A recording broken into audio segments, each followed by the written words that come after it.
Kidnap ಕೇಸ್ನಲ್ಲಿ A1 ಆರೋಪಿಯಾಗಿದ್ದ ಮಾಜಿ ಮಂತ್ರಿ H D. Revanna ಅವರ ಬಂಧನ ಆಗಿದೆ. ನಿನ್ನೆ ಅವರನ್ನ ಮ್ಯಾಜಿಸ್ಟ್ರೇಟ್ ಎದುರು ಹಾಜರುಪಡಿಸಲಾಗಿತ್ತು. 4 ದಿನಗಳ ಕಾಲ ಎಸ್ಐಟಿ ವಶಕ್ಕೆ ಕೊಟ್ಟಿದ್ದಾರೆ ನ್ಯಾಯಾಧೀಶರು. ಪ್ರಕರಣದ ಬಗ್ಗೆ ಈಗ ಎಸ್ಐಟಿ ಅಧಿಕಾರಿಗಳಿಂದ ರೇವಣ್ಣ ಅವರ ವಿಚಾರಣೆ ಮುಂದುವರೆದಿದೆ. ಇವತ್ತು ಮತ್ತೆ ವಿಚಾರಣೆಯನ್ನು ಮುಂದುವರಿಸಲಿದ್ದಾರೆ ಎಸ್ಐಟಿ ಅಧಿಕಾರಿಗಳು. ಪ್ರತಿದಿನ 1 ಗಂಟೆ ರೇವಣ್ಣ ಅವರಿಗೆ ವಕೀಲರ ಭೇಟಿಗೆ ಅವಕಾಶವನ್ನು ಕಲ್ಪಿಸಿಕೊಡಲಾಗಿದೆ.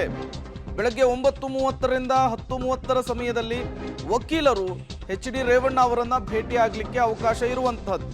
ಮೇ 9ಕ್ಕೆ ರೇವಣ್ಣ ಜಾಮೀನು ಅರ್ಜಿಯನ್ನ ವಿಚಾರಣೆ ಮಾಡಲಾಗುವುದಾಗಿಯೂ ಕೂಡ ತಿಳಿಸಲಾಗಿದೆ. ಅಲ್ಲಿಗೆ ಇನ್ನೂ 4 ದಿನಗಳ ಕಾಲ ಎಸ್ಐಟಿ ಕಸ್ಟಡಿಯಲ್ಲಿಯೇ ಎಚ್.ಡಿ. ರೇವಣ್ಣ ಅವರು ಇರಬೇಕಾಗುತ್ತೆ. ವಿಚಾರಣೆಯನ್ನು ಎದುರಿಸಬೇಕಾಗುತ್ತೆ. ಈ 4 ದಿನ ಮುಗಿದ ನಂತರ ಅವರ ಜಾಮೀನಿನ ಭವಿಷ್ಯ ನಿರ್ಧಾರವಾಗುತ್ತೆ. ನಿನ್ನೆ ಮೆಡಿಕಲ್ ಟೆಸ್ಟ್ಗೆ ಒಳಪಡಿಸಿದ ನಂತರ ಅವರನ್ನು ಮ್ಯಾಜಿಸ್ಟ್ರೇಟ್ನ ಎದುರು ಹಾಜರುಪಡಿಸಲಾಯಿತು.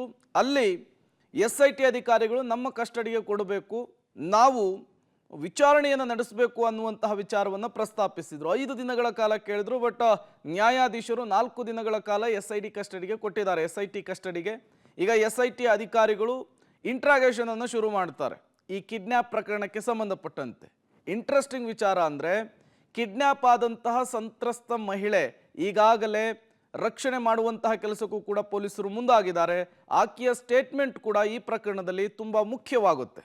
ಮತ್ತಷ್ಟು ಡೀಟೇಲ್ಸ್ ಅನ್ನು ಕೊಡ್ತಾರೆ. ಇದೇ ವಿಚಾರಕ್ಕೆ ಸಂಬಂಧಪಟ್ಟಂತೆ ನಮ್ಮ ಪ್ರತಿನಿಧಿ ಉಮೇಶ್ ನೇರ ಸಂಪರ್ಕದಲ್ಲಿ ಜಾಯ್ನ್ ಆಗಿದ್ದಾರೆ. ಉಮೇಶ್, ಎಚ್.ಡಿ. ರೇವಣ್ಣ ಅವರನ್ನ ನಿನ್ನೆ ಎಸ್ಐಟಿ ಕಸ್ಟಡಿಗೆ ಕೊಡುವಂತಹ ಕೆಲಸವನ್ನು ನ್ಯಾಯಾಧೀಶರು ಮಾಡಿದರು. 4 ದಿನಗಳ ಕಾಲ ಎಸ್ಐಟಿ ಕಸ್ಟಡಿಯಲ್ಲಿಯೇ ಎಚ್.ಡಿ. ರೇವಣ್ಣ ಅವರು ಇರ್ತಾರೆ. ಅಲ್ಲಿ ತನಿಖೆ ಹೇಗಾಗುತ್ತೆ, ಜೊತೆಗೆ ಎಚ್.ಡಿ. ರೇವಣ್ಣ ಅವರ ವಿಚಾರಕ್ಕೆ ಸಂಬಂಧಪಟ್ಟಂತೆ ವಕೀಲರು ಯಾವಾಗ ಭೇಟಿ ಮಾಡಬಹುದು, ಅದಕ್ಕೆ ಹೇಗೆ ಟೈಮನ್ನು ಫಿಕ್ಸ್ ಮಾಡಲಾಗಿದೆ ಅಂತ?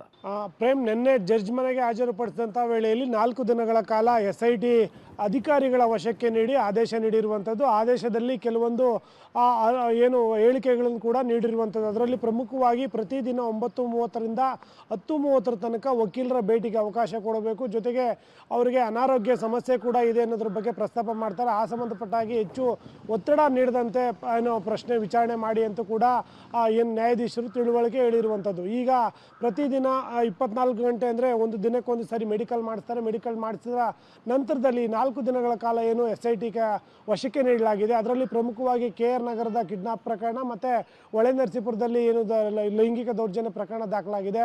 ಆ ಎರಡೂ ಪ್ರಕರಣಗಳಿಗೆ ಸಂಬಂಧಪಟ್ಟ ಹಾಗೆ ಇನ್ನು 4 ದಿನಗಳ ಕಾಲ ಎಚ್.ಡಿ. ರೇವಣ್ಣ ಅವರ ತೀವ್ರ ವಿಚಾರಣೆಗೆ ಒಳಪಡಿಸ್ತಾರೆ. ಅದರ ಜೊತೆಗೆ ಸಂತ್ರಸ್ತ ಮಹಿಳೆಯನ್ನು ಒಬ್ಬರು ಪತ್ತೆಯಾಗಿದ್ದರು KR ನಗರ ಪ್ರಕರಣದಲ್ಲಿ. ಆ ಮಹಿಳೆಯನ್ನು ಆ ಮಹಿಳೆಯನ್ನು ರಕ್ಷಣೆ ಮಾಡಿ ಆಕೆಯ ಹೇಳಿಕೆಗಳನ್ನು ಕೂಡ ದಾಖಲು ಮಾಡಿಕೊಂಡಿದ್ದಾರೆ. ಆಕೆ ಹೇಳಿಕೆಗಳ ಆಧರಿಸಿ ಇಂದಿನಿಂದ ಎಚ್.ಡಿ. ರೇವಣ್ಣ ಅವ್ರನ್ನ ವಿಚಾರಣೆಗೆ ಅಧಿಕಾರಿಗಳು ಸಿದ್ಧತೆ ಮಾಡಿಕೊಂಡಿರುವಂಥದ್ದು. ಒಂದು ಕಡೆ ಮೊನ್ನೆ ಎಚ್.ಡಿ. ರೇವಣ್ಣ ಅರೆಸ್ಟ್ ಆದರೂ ಮೊದಲನೇ ದಿನ ರಾತ್ರಿ ಅವ್ರನ್ನೇನು ವಿಚಾರಣೆಗೆ ಒಳಪಡಿಸಿಲ್ಲ. ಕೆಲವೊಂದು ಪ್ರಾಥಮಿಕ ಮಾಹಿತಿಗಳನ್ನ ಅಷ್ಟೇ ಕಲೆಕ್ಟ್ ಮಾಡಿಕೊಂಡು ಸುಮ್ಮನಾಗಿದ್ರು. ನಿನ್ನೆ ಆ ವಿಚಾರಣೆಗೆ ಒಳಪಡಿಸಿದ್ರು ಕೂಡ ಯಾವುದೇ ಸೂಕ್ತ ಉತ್ತರ ನೀಡಲಿಲ್ಲ.